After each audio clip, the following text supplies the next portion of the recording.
Well, hello, my friends, and welcome back. Now you can see me straight to my face. This is the room. I try to show you the background.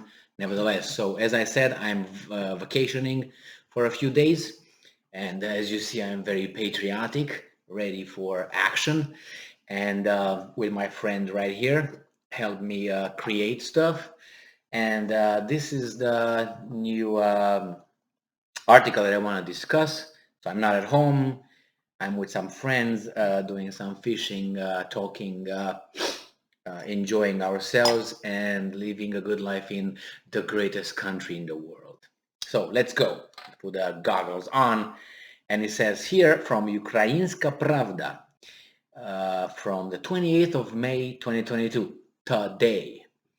The commander of Ukrainian Defense Forces, Nayev, and I'm quoting, the situation is difficult on the front but is completely under control. Okay, good. Good to hear that. The situations in the area of evacuation of tasks remain difficult, but is fully controlled by the armed forces of Ukraine, the commander of defense forces, Lieutenant General Serhiy Neyev, convinced.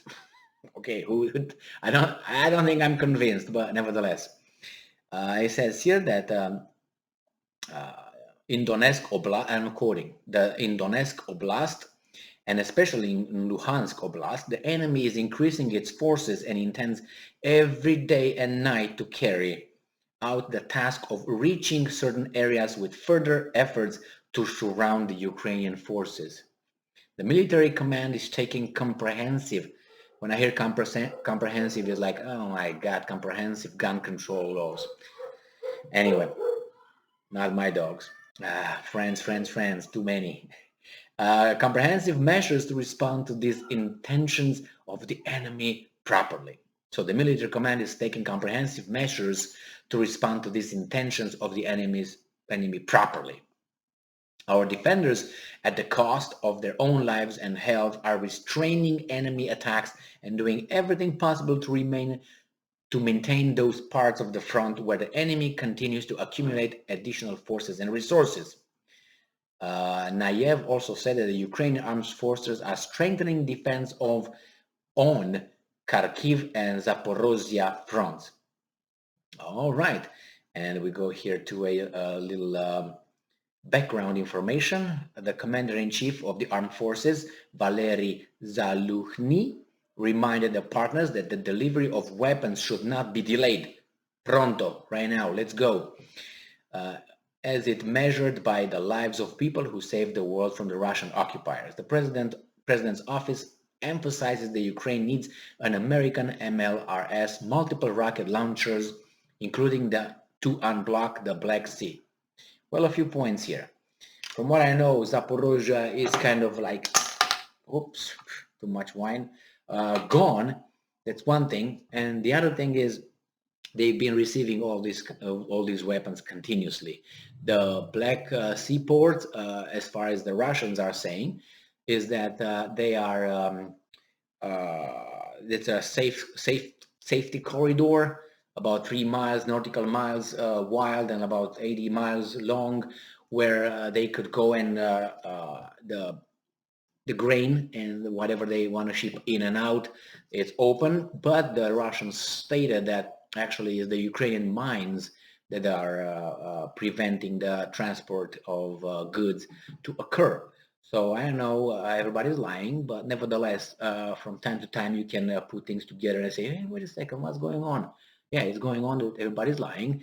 And you put, dot to dot and say, okay, this is where it's going. All right, no problem. So yeah, this is difficult, but I maintain my assessment. There's a situation in Ukraine right now where the tide leans towards the Russians in a way that I think they have a breakthrough.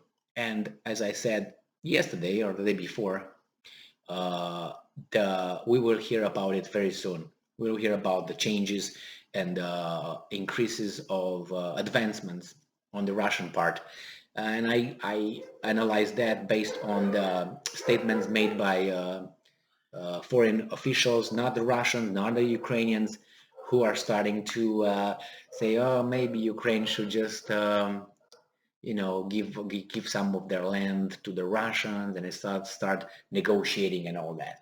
Well, obviously, I can't tell you, nobody knows, but from what the information I got, it seems like that's the point where the Ukrainians are saying that, well, we hold the front, we're good, but on the other hand, it's like, I don't know, we're regrouping, but we're still holding the Russian advancements. Well, things are getting a little bit, in my opinion, or not opinion, assessment, uh, towards I don't know, with all the help from the Western countries, they still can't hold the Russians for now. As I said, this is my interpretation of whatever I read and how I interpret the world. So thank you very much for being with me again today. Stay strong, stay smart, look for the truth, and be just. See you in a moment.